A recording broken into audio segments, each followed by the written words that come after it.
Thrill Studio a enquêté sur la convention Orchidée qui s'est déroulée les samedis et dimanches à l'EPFL de Lausanne en Suisse. Nous avons réussi à kidnapper 2 personnes pour une petite interview. Mais qui sont-ils ? Alors Laurent Martin, président du comité d'organisation de la convention Orchidée, depuis 3 ans à présent. Vincent Mottier, un grand ancien. Une vieille barbe. Je suis là depuis le début en fait. Comment s'est créée la convention ? Alors ça s'est créé comme ça en 1990, le club de Lausanne n'existe plus actuellement. L'Ombre du Dé a fait une convention à Lausanne sur une journée et puis j'étais un des petits bras de l'organisation pour envoyer en fait de la publicité, pour avertir du programme en fait, de la convention. Et puis j'ai trouvé ça tellement génial qu'en 1991, j'ai envoyé en fait un mailing à toutes les personnes précédentes pour leur dire il y aura une convention cette année, envoyer des parties. Et mes collègues de l'organisation m'ont dit ah non surtout pas, c'est bon, c'était trop de boulot, on arrête. Donc je me suis retrouvé un peu tout seul, comme un con, à écrire une lettre d'excuse en disant oh désolé, il n'y aura pas de convention l'année prochaine parce que je suis tout seul. Et puis un club de la région, le CAORC, m'a proposé ses locaux puis de participer à la convention. Donc la première Orchidée c'était en 1992 à Moudon, une ville un peu plus au nord de Lausanne, organisée par 2 clubs en fait. Et puis c'était le tout début d'Orchidée en fait. Il y en a une autre à Lausanne l'année suivante, si je me rappelle bien, avec plusieurs clubs de la région qui ont rassemblé leurs forces pour organiser ça. Et puis la première Orchidée à l'EPFL, c'est en 95. Donc ça veut dire il y a quasiment 20 ans. Voilà.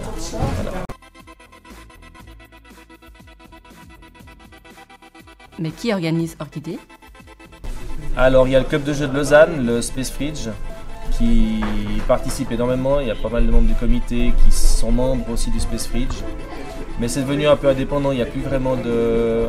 Avant c'était 4-5 clubs qui se rassemblaient pour faire une convention, puis maintenant elle est tellement vieille, elle tourne par elle-même en fait. Mais le Space Fridge de Lausanne participe beaucoup. Oh, il y a un taux de rotation aussi parmi les organisateurs, mais effectivement il y a quelques organisateurs historiques et puis il y a un renouvellement d'une à deux personnes chaque année, en fonction des disponibilités des uns et des autres aussi, puis de l'intérêt que les gens y ont trouvé. Orchidée, comment ça marche ? C'est une association à but non lucratif qui s'organise avec budget, assemblée générale et compagnie, mais dont en fait la principale fonction et l'unique fonction c'est d'être un comité d'organisation de cet événement-là. On n'a jamais fait autre chose. En fait. Laurent, ça fait longtemps que tu es de la partie ? En tant que président, mais j'étais là en 95, puisque je représentais un des clubs qui ont permis qui ont soutenu le transfert de l'événement dans les locaux ici où on est à l'école polytechnique fédérale de Lausanne. Donc on avait effectivement déjà à l'époque, c'était beaucoup plus structuré le monde du jeu de rôle dans les années 90, il y avait des clubs avec toutes ces choses. On avait même une fédération pour l'ensemble de la Suisse francophone, fédération d'information ludique, qui servait à coordonner les dates entre les différents événements. Un certain nombre de dizaines de clubs et d'associations. C'était extrêmement émergent les années 90. Et puis effectivement, on s'est mis pour un gros événement à plusieurs associations et on a démarché les autorités de ce lieu qui nous ont fait confiance cette fois-là. Et ensuite on est revenu année après année. Concret malgré d'une certaine manière parce que les exigences se modifient avec le temps. L'école a doublé en taille depuis, a trouvé sa marque aussi sur le plan mondial en termes d'institution du savoir, avec des projets relativement prestigieux, en particulier ces dernières années. Mais d'une manière ou d'une autre, on est encore là. On profite de cette espèce de statut acquis depuis 1997. Pourquoi l'école polytechnique fédérale de Lausanne ? Essentiellement parce qu'on était des étudiants à l'époque. Et que, donc à la fois de l'université de Lausanne, qui est à 500 mètres, et de l'école polytechnique. Et parce que justement, on a des gens parmi les clubs intéressés avec quelques relations, quelques idées, en particulier au lieu où on est directement aujourd'hui, le bar, cabaret bar des étudiants satellites, où il y a un certain nombre de gens qui jouent. Il y a des soirées ludiques qui sont organisées tout au courant de l'année, que ce soit jeux de rôle ou jeux de plateau. Donc il y avait entre guillemets un terreau qui nous correspondait bien à l'époque. Après bientôt 20 ans, devez-vous encore expliquer le concept du jeu de rôle? En fait, c'est un peu particulier parce on est une convention qui est hors de la ville, sur un campus. Donc les gens viennent pas ici par hasard. Donc c'est des habitués. En plus, notre communication n'est pas faite forcément pour le grand public. C'est des habitués qui viennent depuis 20 ans. Donc on fait quasi pas d'initiation. Il faut vraiment prendre des gens par la main et puis prévoir des parties spéciales pour ça. Mais sinon, c'est des personnes qu'on croise chaque année. On est content de revoir. Les gens viennent des fois seulement ici pour se rencontrer, pour discuter. Une convention pour les habitués, un risque pour l'influence? C'est clair que, je ne sais pas si on peut parler de peur, mais on constate une élévation année après année, peut-être pas, mais disons une tendance à une augmentation de l'âge. Un peu moins de cheveux, un peu plus gris. Donc oui, alors ça évidemment, puisque les gens, a priori, certains en tout cas, nous font le plaisir de revenir chaque année. Par contre, au niveau de la classe d'âge émergente, on va dire, les 16-25 ans, force est de constater qu'on n'a pas véritablement de renouvellement. Encore cette année, si on se promène, alors évidemment il y a quelques enfants qui viennent avec leurs parents qui sont des vieux de la vieille, entre guillemets, mais pour cette tranche intermédiaire, on n'a pas embrayé comme à la grande époque entre guillemets des années 90 où il y avait facilement des gens autour de 20 ans. Disons que la moyenne d'âge, pour conclure, elle est quand même en forte hausse si on prend de 2000 à 2013.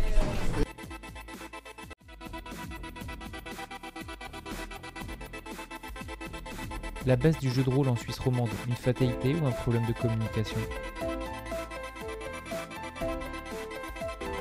Ça peut être les deux, mais il y a aussi beaucoup moins de clubs.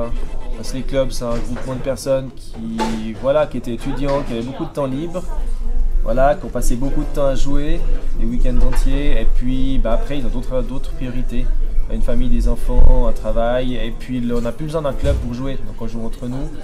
Et puis il n'y a plus vraiment de clubs qui sont là pour faire de l'initiation, pour assurer le guillemets la relève. Oui, je pense que le paysage ludique, en tout cas dans le domaine du jeu de rôle, s'est déstructuré. Qu'il y a effectivement toujours des lycéens qui se regroupent, surtout avec Internet maintenant, surtout avec des éléments comme le Hobbit ou le Seigneur des Anneaux il y a 10 ans. Donc il y a vraiment toujours cette porosité entre le monde de l'imaginaire et le jeu de rôle. Mais ça passe plus forcément par des structures organisées. Quand bien même certains clubs font l'effort de s'ouvrir, d'être entre guillemets intergénérationnels, mais au final, ce qu'on constate, c'est qu'on n'arrive pas forcément, peut-être par les magasins, mais avec Internet aujourd'hui, on commande beaucoup plus que ce que les quelques magasins restants peuvent proposer dans le rayon, qui eux-mêmes en fait commandent quand la demande aurait fait d'un produit spécifique. Donc au final, je ne pense pas qu'on puisse toucher directement, et actuellement ça n'a pas été notre cible, on va dire.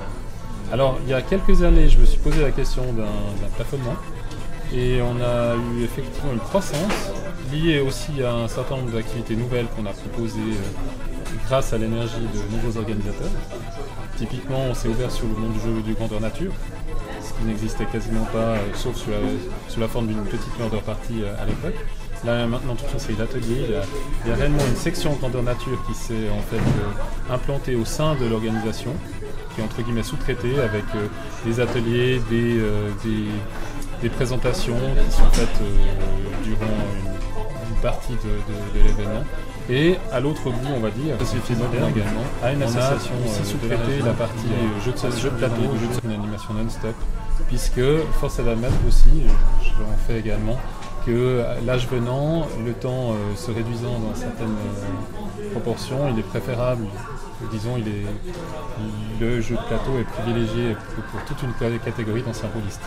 Donc ça a fait que peut-être on a encore l'impression de garder le public rôlistes, en tout cas de ses effectifs sur un plan relativement stable, alors qu'au final, simplement, on a diversifié et que la partie jeu de rôle sur table est peut-être relativement réduite. Cela dit, cette année, on n'a pas eu l'impression, d'après le nombre de parties organisées à l'avance, puisque tout se fait l'essentiel se fait sur préinscription. Et on a eu un succès digne des plus... T'es combien? 112 parties? Oui, quasiment, mais disons, il y avait en tout cas 80 parties de jeux de rôle sur table. Et la plupart ont pu avoir lieu, puisqu'il y a toujours des désistements. D'autres parties n'ont pas trouvé leur public, mais relativement peu. Ce qui fait que ça fait un certain nombre de centaines de participants qui sont venus pour du jeu de rôle, à côté des autres événements, que ce soit le vendeur nature ou le jeu de plateau. Donc, encore une fois, on est, entre guillemets, comme on dit dans la région, déçus en bien, puisque les gens sont là.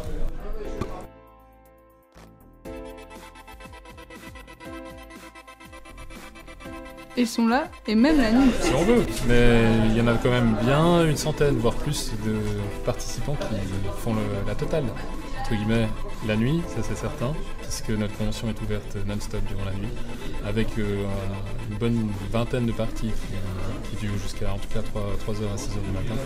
Et puis à côté de ça, il y a la possibilité de dormir pour ceux qui le souhaitent, mais elle n'est pas privilégiée. Il y a guère 20 à 30 personnes qui font entre guillemets un break. Par contre, ça a une incidence directe sur l'état de forme du lendemain, puisque dans les faits, la plupart tiennent entre guillemets jusqu'au matin, se prennent éventuellement un petit déjeuner après la fin de leur partie, et pour les plus résistants, essayent de passer le coup de barre pour se relancer, mais c'est vrai qu'on a une partie de notre affluence qui rentre durant la matinée. Des jeux de rôle, de plateau, de cartes et même maintenant des conférences. Alors ça c'est nouveau, on a déjà eu des conférences, qu'on a invité quelques auteurs de jeux connus comme Croc, Julien Gandel ou d'autres. Ils profitaient d'être là pour parler de leur production, pour répondre aux questions. Et puis au fur et à mesure, il y a eu des thèmes qui se sont définis sur comment faire pour publier son jeu de rôle ou pour ne pas le publier. Depuis 2-3 ans, j'ai une idée, qui a une sous-section de l'organisation qui s'occupe de promouvoir le GN dans la nature et qui font des ateliers. Ensuite, il y a aussi l'idée d'Alias qui était de faire JDRID, où des auteurs de jeux viennent pour parler de différents sujets. Donc là, c'est particulier cette année qu'il y a des conférences. Quel était le sujet des conférences cette année? Alors, des conférences, il y a eu 4 intervenants en fait qui se sont suivis. Le premier c'est Olivier Caïra, sociologue, qui a parlé de l'immersion dans le jeu de rôle et en comparant ça avec les autres médias comme les livres, le cinéma, le théâtre. Le jeu vidéo. Le jeu vidéo aussi. Également Gregor Bogozerski, auteur du blog du bruit des Alparavant, qui a parlé plutôt de comment rattraper une partie quand les joueurs décrochent. Et puis encore Sébastien Delfino qui a parlé du système de jeu. À quoi sert le système de jeu, qu'est-ce qu'un bon système, qu'est-ce qu'un mauvais, comment ça se réfléchit, comment ça se fabrique. Et puis c'était vraiment très technique, de haut niveau, et avec des intéressants qui étaient très intéressantes. On a fini par une intervention de Jérôme qui préside le GROG sur le nouveau modèle entre guillemets économique du jeu de rôle et d'autres médias, à savoir les subscriptions. Donc comparaison et quelle était son expérience de ces différents types de souscriptions à la Ulule ou à la Kickstarter. Donc ouais, ça a été sans doute un peu long, du coup le public a évolué entre 15-20 personnes, c'était en même temps que d'autres animations. Quand on veut, chaque entre guillemets orga souhaite faire son petit plus, donc on a eu effectivement certaines concurrences entre nos propres activités, mais au final le tout a été enregistré et sera mis à disposition ces prochains temps du grand public pour que chacun puisse se faire son propre avis. Il y a eu 4 heures de conférence, donc c'est long. C'est une convention de 2 jours, il faut faire des choix, on devrait être partout. Donc faire des parties, être à des stands, discuter avec des gens, voir des amis, jouer ou être à des conférences. Donc on essaye de proposer des nouveautés, mais pas trop parce que le temps n'est pas extensible. Et puis on diffusait des films, D'autres années, on avait des spectacles le samedi soir. Hier soir, on a eu par exemple des démonstrations de danse country.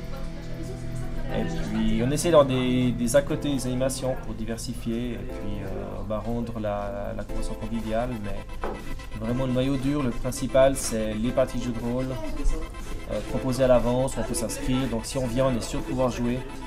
Et puis ce qui est bien, c'est qu'on est sûr de pouvoir jouer non-stop.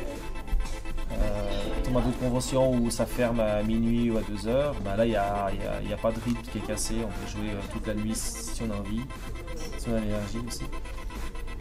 Donc c'est ça qui est bien, donc une personne puisse sortir et puis tout d'un coup trouver 2-3 personnes pour jouer à autre chose, que ce soit un jeu de plateau, un jeu de rôle, tester un prototype. C'est ça qui est agréable. Ouais, on a un core business depuis maintenant 20 ans, c'est la réunion de gens au même endroit qui sont intéressés par ce hobby. On a des stands de différents éditeurs, magasins, les joueurs, et en fait 80% sont totalement satisfaits avec cette formule. Du coup, quand on propose des animations, c'est aussi pour se faire plaisir davantage aussi entre orgas. Mais finalement, on voit que les gens ils viennent, ils s'inscrivent et puis ils jouent. Ils achètent 2-3 trucs, ils discutent, quelques autographes par-ci par-là éventuellement quand l'occasion se présente. Et puis je pense que c'est vraiment la formule qui a fait recette et qui est attendue d'année après année. D'ici quelques heures au moment du départ des derniers résistants, on va dire, ce sera toujours à l'année prochaine comme mot de départ en fait, puisqu'il s'agit effectivement d'une tradition qui s'inscrit dans le calendrier ludique à côté d'autres, puisqu'il y a des événements maintenant qui nous accompagnent depuis bien des années dans différents autres coins de la Suisse francophone. En particulier 2 événements qui ont pris de l'ampleur ces 3 dernières années. Un dans les montagnes de Châteloise à la Chaux-de-Fonds et un autre du côté du Valais. Et chaque fois draine un public plus nombreux, plus diversifié, parfois familial, en lien directement avec le jeu de société et avec une section qui s'étoffe dans le domaine du jeu de rôle. Donc on prend bien sûr pas ça pour la concurrence, puisqu'on a d'une certaine manière l'antériorité, et puis évidemment on a le créneau jeu de rôle avant tout, ce que n'ont pas les 2 autres événements. D'une part la fête du jeu à Martinique, qui aura lieu les 4 et 5 août, et d'autre part l'UDESCO qui se tient maintenant depuis 3 ans à la Chaux-de-Fonds, qui a eu il y a un mois, et qui a son propre public d'une certaine manière. L'association, c'est une dizaine de personnes qui se réunissent 5 à 6 fois durant les 8 mois de préparation qu'on estime nécessaire, donc entre septembre et mars-avril, puisque notre créneau, une fois la négociation faite avec les autres conventions, les autres événements, c'est aux alentours de fin mars, début avril, ce qui marque le printemps, puisque ça fait 9 ans qu'on n'a pas eu de pluie. À noter, surtout cette année 2013 qui était marquée par un printemps un peu capricieux, un début de printemps en tout cas capricieux. Et donc une fois ces 5-6 séances, des sous-comités par thème, et on arrive à justement monter, il faut dire quand même qu'il y a un certain nombre de choses qui roulent d'année après année, même si on ajoute pour pas que les gens se lassent en faisant quelque chose, ouais on fait comme d'habitude. Du coup là ça permet aux nouveaux en particulier de porter leur marque sur des événements, typiquement les rencontres cette année, le Square Dance, et peut-être pour la 20e qui devrait se tenir l'année prochaine, en 2014, puisque si on fait un compte savant, on remarquera que combien même on a commencé en 92, on sera seulement à la 20e, entre guillemets, seulement l'année prochaine. On pourra éventuellement essayer de monter en puissance et investir de manière prestigieuse ou pas, ça selon les goûts, une partie de notre capital de ces dernières années pour marquer l'événement. Et s'il y a trop de parties, vous faites quoi? Quand on était inquiet, c'était par rapport au nombre de tables. Le nombre de tables est limité, donc la plupart des parties se font le samedi après-midi, samedi soir. Là, des fois, ça coince un petit peu. Donc ça nous arrive de demander à MJ de déplacer sa partie plutôt dans la samedi ou le dimanche. Et puis on a quasiment jamais refusé de partie, à moins que ce soit une partie qui ne soit pas sérieuse, ce soit vraiment n'importe quoi. Mais il y a un formulaire d'inscription, donc il suffit de remplir le nom du jeu, le titre du jeu, du scénario, le nombre de joueurs, etc. Et puis on le contrôle, on le valide, et puis après on le met sur le site. On ouvre le site à une date officielle. Toutes les parties sont à disposition pour les joueurs, et l'inscription se fait dans les 24 heures, quasiment tout est plein en général. Mais les gens sont prévenus à l'avance. Fatalement, on ne peut pas tellement non plus faire les difficiles, donc on n'a pas de vision compétitive ou sélective. Les tournois n'ont jamais fonctionné, les tournois en convention, c'est un concept, semble-t-il, essentiellement Pas le tournoi de jeu de rôle. tournoi de jeu de rôle français, mais pas en Suisse, je ne sais pas pour la Belgique. Ce qui fait que, en fait, c'est la crédibilité de l'auteur et de la description qu'il fait de la partie qu'il propose qui va en fait être notre seul motif de sélection. Mais dans le cas particulier, il n'y a quasiment pas eu de parties qui ont dû être supprimées depuis quelques années. Donc non, réellement, on a besoin de ces parties. L'événement, il se fait grâce aux efforts fournis par l'ensemble des intervenants, stands, animateurs, aides, puisqu'on a besoin d'aide, en plus des 10 personnes de l'organisation, pour le week-end lui-même, pour nous aider, parce que faire 36 heures aux différents postes que nécessite l'événement lui-même, ce serait trop, sans doute, pour les forces. Si, en plus, on souhaite participer la moindre à l'un des événements qu'on a contribué à organiser. Donc on est effectivement accompagné d'aide, mais en fait le gros bataillon de ce qui justifie l'existence de l'atelier, ce sont les gens qui ont proposé des parties. C'est réellement ça qui est nécessaire, du coup on ne peut pas trop non plus se permettre de faire la fine bouche. C'est pas le comité qui organise la convention en fait, si je peux expliquer ça comme ça. Le comité en fait met à disposition des locaux, de la nourriture, met à disposition un système d'inscription de parties, et c'est les gens qui viennent qui font la convention. Je veux dire, on met des conditions pour que les gens soient contents de venir, puissent avoir du plaisir, et puis c'est les participants. C'est une fête, et puis tout le monde est le bienvenu. Si tu me fais un chapeau RPG, moi je dis bravo, sans problème. On a vraiment une grande diversité des différents jeux, avec beaucoup de jeux maison aussi, des jeux qui existent pas dans le commerce, qu'un MJ a développé ou a piqué d'un univers de romans ou de films ou de jeux vidéo, et puis il fait sa partie dans son univers. C'est agréable aussi de voir cette diversité, de ne pas avoir 40 parties de Vampire, 32 Donjons & Dragons, et puis 15 de Cyberpunk. Bien que ça peut être des très bons jeux aussi, mais ce qui est bien, c'est de découvrir des choses à la convention. C'est pas de jouer la même chose, la campagne à Weber du samedi, quoi.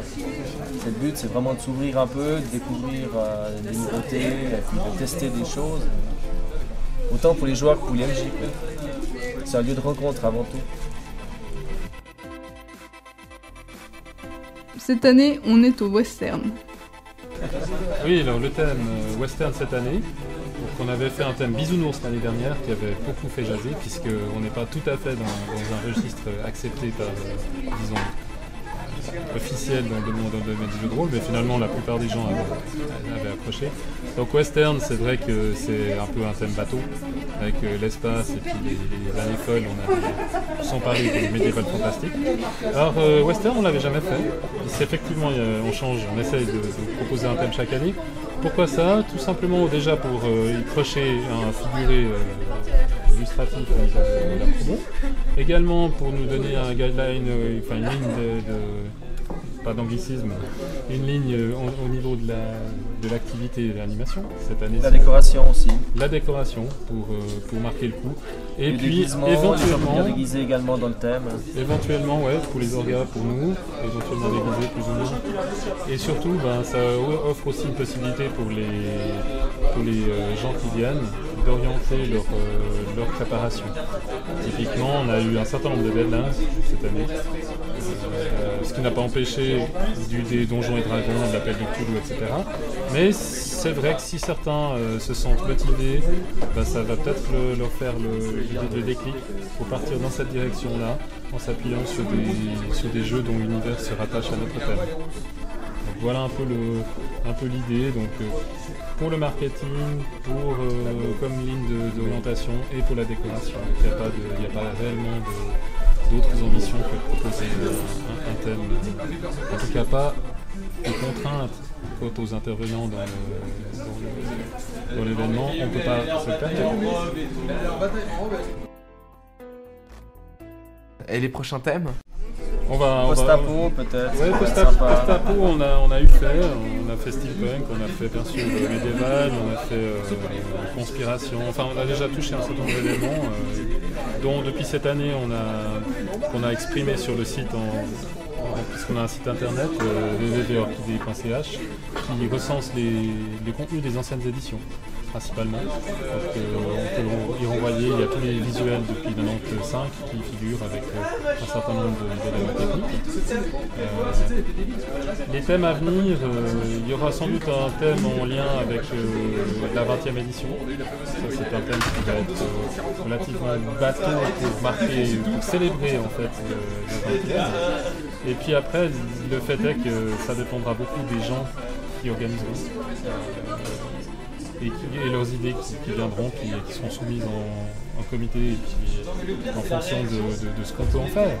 Cette année, quand on a dit western, les gens des Mario Kart de Toulouse nous ont apporté des fers à cheval, des cordes pendus, des Stetson et autres pierres tombales. Donc il y avait tout un univers qui était facile à mettre en scène. L'année passée, pour le Bisounours, c'était aussi relativement facile, mais peut-être plus délicat, en tout cas en termes d'image d'amour propre. Et on verra aussi en fonction des goûts des uns et des autres ce qui va émerger. En tout cas, il y a toujours un brainstorming qui se fait durant l'été pour définir ce que pourrait être le thème de l'année. Un dernier mot pour conclure ? Non, c'est bon pour moi. De base, notre structure est relativement fragile, donc on accepte volontiers des organisateurs nouveaux. Donc, on a un renouvellement malgré tout. Sans parler d'antiquité, on fait partie de la vieille garde. Le comité, les gens ont entre 25 et 40 ans, on va dire, à peu près. Et effectivement, l'avenir de la convention Orchidée, c'est aussi celle du terreau de joueurs qui sont prêts à s'engager pour participer à cette organisation. Merci à toute l'équipe. Et à l'année prochaine. Sûrement. Mesdames et messieurs, les règles sont simples. Les règles sont simples. Chaque candidat a 3 planches. Il doit gober le plus vite possible les mains dans le dos. Il doit avoir 1 et 3